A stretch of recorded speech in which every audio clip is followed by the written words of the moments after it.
Salam Activate. Bapak Ibu Saudara yang terkasih dalam Tuhan, dalam 1 bulan ini kita sudah belajar tentang otoritas di dalam Kristus. Dan minggu yang lalu kita sudah belajar tentang bersahabat dengan Roh Kudus. Nah, minggu ini kita akan melanjutkan, kita akan belajar tentang aktifkan karunia di dalammu. Saudara, kita sudah mendengar dari khotbah minggu bahwa setiap kita dipanggil oleh Tuhan, setiap kita diberi karunia oleh Tuhan.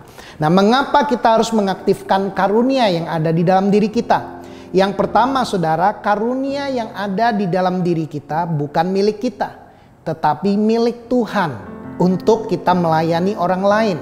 Di dalam Roma 12 ayat yang ke-6 dikatakan, demikianlah kita mempunyai karunia-karunia yang berlain-lainan menurut kasih karunia yang dianugerahkan kepada kita. Jika karunia itu adalah untuk bernubuat, baiklah kita melakukannya sesuai dengan iman kita. Jika karunia untuk melayani, baiklah kita melayani. Jika karunia untuk mengajar, baiklah kita mengajar. Jika karunia untuk menasehati, baiklah kita menasehati. Jika karunia siapa yang membagi-bagikan sesuatu, hendaklah ia melakukannya dengan hati yang ikhlas. Siapa yang memberi pimpinan, hendaklah ia melakukannya dengan rajin. Siapa yang menunjukkan kemurahan, hendaklah ia melakukannya dengan sukacita. Nah, kita melihat di sini setiap orang diberikan karunia oleh Tuhan. Ada 7 jenis karunia motivasi. Nah, Bapak Ibu Saudara, gimana kita tahu karunia yang mana kita miliki? Nah, saya mengilustrasikan kalau seandainya di Komsel Bapak Ibu Saudara, bayangkan di Komsel Bapak Ibu Saudara, ada orang yang membawa makanan ya, sebelum Komsel biasanya ada makanan. Nah, kali ini orang itu membawa makanannya seperti orang nasi padang ya, begitu banyak piring di tangannya. Nah, ketika tiba-tiba piringnya jatuh, kira-kira menurut Bapak Ibu Saudara karunia mana yang paling bekerja lebih dulu? Ya. Orang yang pertama membereskan piring dan makanan yang tumpah, itulah karunia melayani. Orang yang punya karunia memimpin langsung memberi perintah. Kamu lakukan ini, kamu lakukan itu, kamu lakukan ini. Itulah karunia memimpin. Dia mengatur, dia memberi pimpinan. Orang yang karunianya belas kasihan, dia menantangi orang yang menumpahkan makanan itu dan memberi tepukan di bahunya. Tenang, jangan sedih. Ya nggak apa-apa. Orang yang karunia memberi langsung mengeluarkan dompetnya atau langsung pesen Grab beli makanan yang baru. Orang yang karunia mengajar langsung mengajar. Saya tadi udah lihat waktu kamu membawa piring-piring itu, saya lihat dari keseimbangan juga seimbang.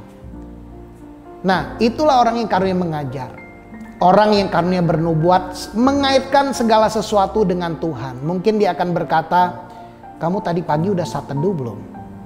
Apa yang Tuhan bicara sama kamu lewat kejadian ini? Nah, dari hal ini kita bisa melihat. Contoh lagi Bapak Ibu Saudara, kita baru mendengar dan mengalami ada gempa di NTT. Orang yang langsung terjun ke lapangan, itulah orang yang karunia melayani. Orang yang karunia memimpin, dia akan mengatur.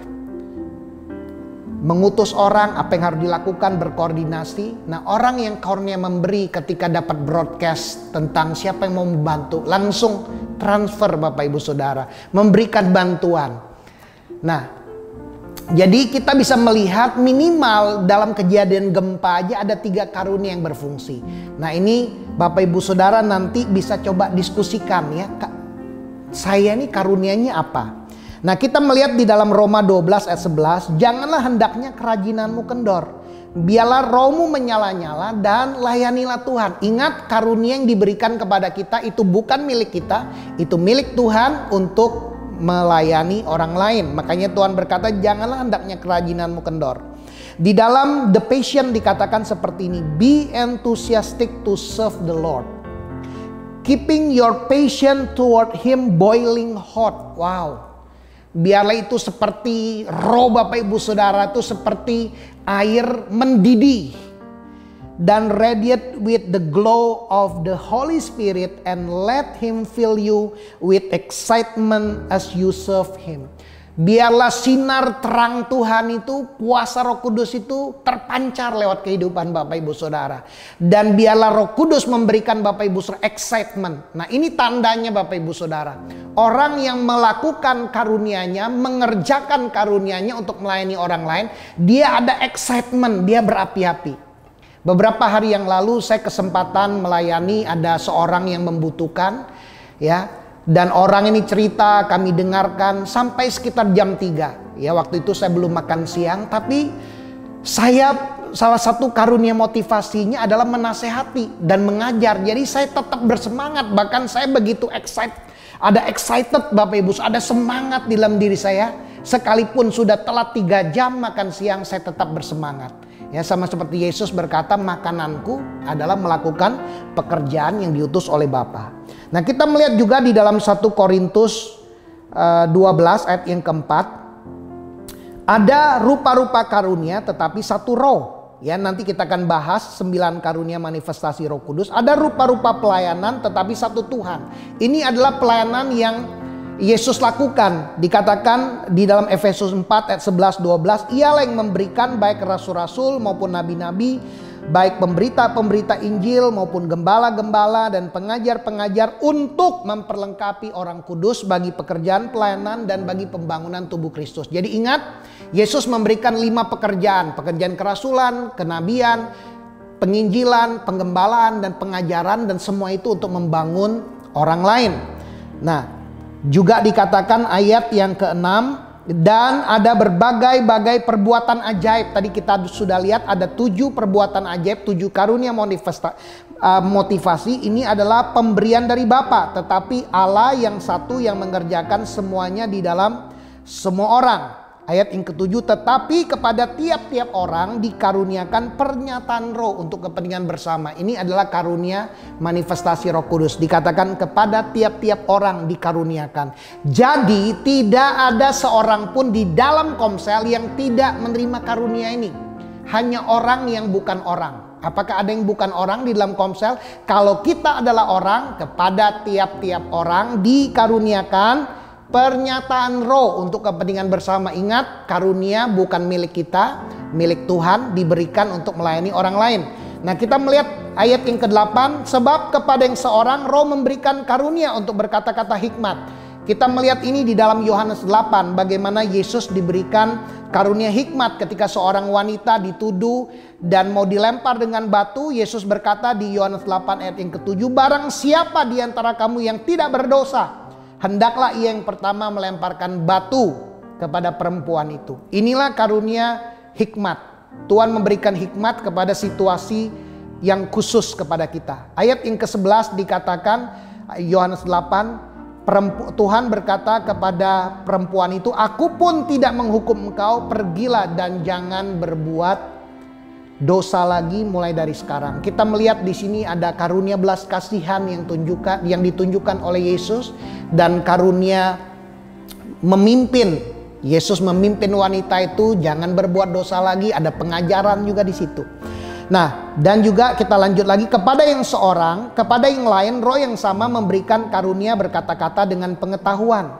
Ya, kita melihat ini di dalam Yohanes 4. Ketika seorang perempuan Samaria di sumur itu, Yesus berkata, kata Yesus kepadanya, pergilah, panggillah suamimu dan datang ke sini. Kata perempuan itu, aku tidak mempunyai suami. Kata Yesus kepadanya, tepat katamu bahwa engkau tidak mempunyai suami, sebab engkau sudah mempunyai 5 suami, dan yang ada padamu sekarang padamu bukanlah suamimu. Dalam hal ini engkau berkata benar. Kita melihat di sini ada karunia menasehati dan juga ada karunia pengetahuan. Hal yang tersembunyi diberitahu, dinyatakan Yesus. Nah, inilah karunia pengetahuan. Kita diberikan pengetahuan yang tiba-tiba yang tidak kita miliki sebelumnya. Nah, juga dikatakan 1 Korintus 12 ayat yang ke-9, kepada yang seorang roh yang sama memberikan iman, dan kepada yang lain ia memberikan karunia untuk menyembuhkan. Ini adalah kategori kuasa. Jadi ada 3 kategori dalam karunia manifestasi Roh Kudus. Yang pertama adalah pewahyuan, ya, karunia berkata hikmat, pengetahuan dan membedakan roh. Dan karunia kuasa, iman, kesembuhan dan mujizat. Dan kategori yang ketiga adalah kategori perkataan. Nanti kita akan melihat nubuat, berbahasa roh dan menafsirkan bahasa roh. Nah, kita melihat di dalam Yohanes 4, Yesus berkata ayat yang ke-50, kata Yesus kepadanya, kepada perwira yang anaknya datang kepada Yesus, "Pergilah, anakmu hidup." Orang itu percaya akan perkataan yang dikatakan Yesus kepadanya, lalu pergi. Ini adalah karunia iman. Yesus berkata, "Pergilah, anakmu itu hidup." Ini karunia iman dan kesembuhan bekerja bersamaan. Dan ayat 52 dikatakan, ia bertanya kepada mereka, "Pukul berapa anak itu mulai sembuh?" Jawab mereka, "Kemarin siang, pukul 1 demamnya hilang." Maka teringatlah ayah itu bahwa pada saat itulah Yesus berkata kepadanya, "Anakmu hidup." Lalu ia percaya, ia dan seluruh keluarganya. 1 Korintus 12 ayat 10, kepada yang seorang roh memberikan kuasa untuk mengadakan mujizat. Kita melihat dalam pelayanan Yesus bagaimana di Yohanes 5, seorang yang lumpuh 38 tahun disembuhkan, mujizat terjadi. Yesus memberi makan 5.000 orang, dan seorang yang buta di Yohanes 6 dan Yohanes 9, bagaimana orang yang buta sejak lahir dapat melihat kembali. Dan juga dikatakan, dan kepada yang lain ia memberikan karunia untuk bernubuat. Kita sudah membaca di saat teduh kita bagaimana Yesus bernubuat akan kematian dan kebangkitannya, dan itu terjadi. Ya, karunia bernubuat untuk membangun, menasehati, menghibur. Dan dikatakan kepada yang lain ia memberikan karunia untuk membedakan bermacam-macam roh. Saudara, karunia ini akan sangat efektif bekerja kalau Bapak Ibu Saudara lagi melayani. Ya, di dalam sesi champion gathering, khususnya di sesi tentang pelepasan, bagaimana Tuhan memberi kita kepekaan roh apa yang sedang bekerja. Kita dapat tahu karunia membedakan roh. Dan ini juga sangat penting buat saudara yang di dalam bisnis. Ketika saudara bertemu dengan klienmu, saudara bisa tahu ini orang bohong atau enggak. Ada karunia yang membedakan roh yang dapat bekerja. Nah, makanya kita perlu untuk mengandalkan kuasa Roh Kudus dalam setiap aktivitas kita sehari-hari. Ayat berikutnya dikatakan, kepada yang lain lagi ia memberikan karunia untuk membedakan bermacam-macam roh. Ya, seperti juga Yesus menegur Petrus, "Enyalah iblis, sebab engkau bukan memikirkan apa yang dipikirkan Allah, melainkan apa yang dipikirkan manusia." Dalam Markus 8 ayat 33. Jadi Yesus tahu ini perkataan bukan dari Petrus tapi dari iblis. Kepada yang seorang ia memberikan karunia untuk berkata-kata dengan bahasa roh. Nah, sudahkah Bapak Ibu Saudara dibaptis dengan kuasa Roh Kudus? Nah, tanda orang yang dibaptis dengan kuasa Roh Kudus, dia berbahasa roh. Nah, berbahasa roh ini ada dua.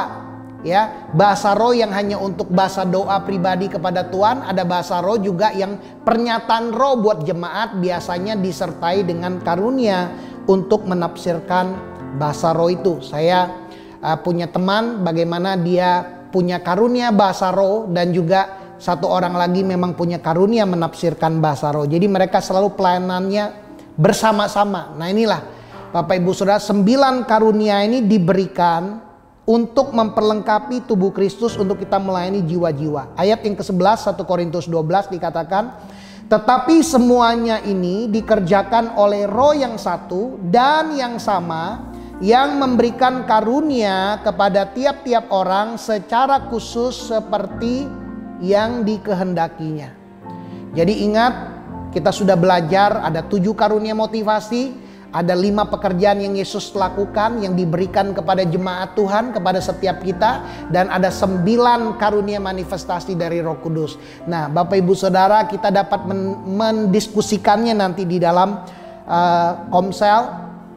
Karunia apa yang Bapak Ibu Saudara miliki yang bekerja dalam kehidupan Bapak Ibu Saudara? Nah, yang kedua, mengapa kita harus aktifkan karunia di dalam diri kita? Sebab Bapak Ibu Saudara, kita bertanggung jawab kepada Tuhan yang memberikan kita karunia. 2 Korintus 5 ayat yang ke-10 dikatakan, "Sebab kita semua harus menghadap tahta pengadilan Kristus, supaya setiap orang memperoleh apa yang patut diterimanya sesuai dengan yang dilakukannya, baik dalam hidup ini, baik ataupun jahat." Kita ingat perumpamaan tentang hamba yang diberikan 5, 2, dan 1. Kepada yang 5 dan 2 mereka memultiplikasikan talentanya. Tuhan berkata, "Hai hambaku yang baik dan setia." Ya, Tuhan mempercayakan mereka, Tuhan menyebut mereka baik. Dan Tuhan menyebut yang hamba yang 1 talenta yang menyimpan talenta itu, menguburnya, "Hai hambaku yang malas dan jahat." Bapak Ibu Saudara, setiap kita akan ketemu dengan Tuhan dan Tuhan tanya, talenta yang aku berikan kepadamu, karunia yang aku berikan kepadamu, sudah kamu lakukan buat apa? 1 Petrus 4 ayat yang ke-10 dikatakan, Petrus memberikan nasihat, layanilah seorang akan yang lain sesuai dengan karunia yang telah diperoleh tiap-tiap orang sebagai pengurus yang baik dari kasih karunia Allah. Jadi karunia yang kita peroleh, kita harus gunakan untuk melayani orang lain, bukan untuk diri kita sendiri, Bapak Ibu Saudara. Jika ada orang yang berbicara, baiklah ia berbicara sebagai orang yang menyampaikan firman Allah. Jika ada orang yang melayani, baiklah ia melakukannya dengan kekuatan yang dianugerahkan Allah, supaya Allah dimuliakan dalam segala sesuatu, karena Yesus Kristus ialah yang empunya kemuliaan dan kuasa sampai selama-lamanya. Amin. Kita melihat ada dua jenis golongan karunia. Karunia yang pertama adalah karunia ngomong.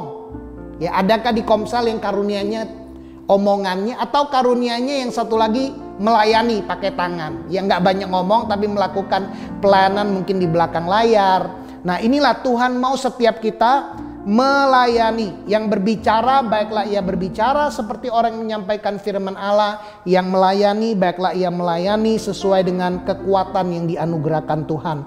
1 Timotius 4 ayat 14 dikatakan, jangan lalai dalam mempergunakan karunia yang ada padamu, yang telah diberikan kepadamu oleh nubuat dan dengan penumpangan tangan sidang penatua. Jadi kita harus gunakan, ya, salah satu karunia yang Tuhan beri dalam hidup saya adalah karunia membedakan roh untuk mengusir roh-roh jahat. Saya pernah didoakan, ditumpang tangan, dan sejak hari itu saya mulai praktek bagaimana melakukan pengusiran kepada roh jahat. Nah, Bapak Ibu Saudara, jangan lalai mempergunakan karunia. 2 Timotius 1 ayat 6 dikatakan, karena itu ku peringatkan engkau untuk mengobarkan karunia Allah yang ada padamu oleh penumpangan tanganku atasmu. Mari kita kobarkan, ya. Jangan lalai, kobarkan karunia itu. Perasaan bahagia dan diberkati adalah orang yang mengetahui panggilan dan karunia mereka dan berjalan di dalamnya. Namun sengsara dan stres adalah orang yang bekerja dalam karunia dan panggilan orang lain. Dua hal yang kita perlu diskusikan. Sudahkah saudara menemukan karunia saudara? Diskusikan dengan anggota Komselmu, dan saudara bisa saling meneguhkan dan mendoakan panggilan dan karunia Tuhan dalam hidup saudara. Yang kedua, diskusikan apa yang saudara dapat lakukan untuk mengembangkan karunia yang Tuhan beri dalam hidup saudara. Ya, Tuhan Yesus memberkati.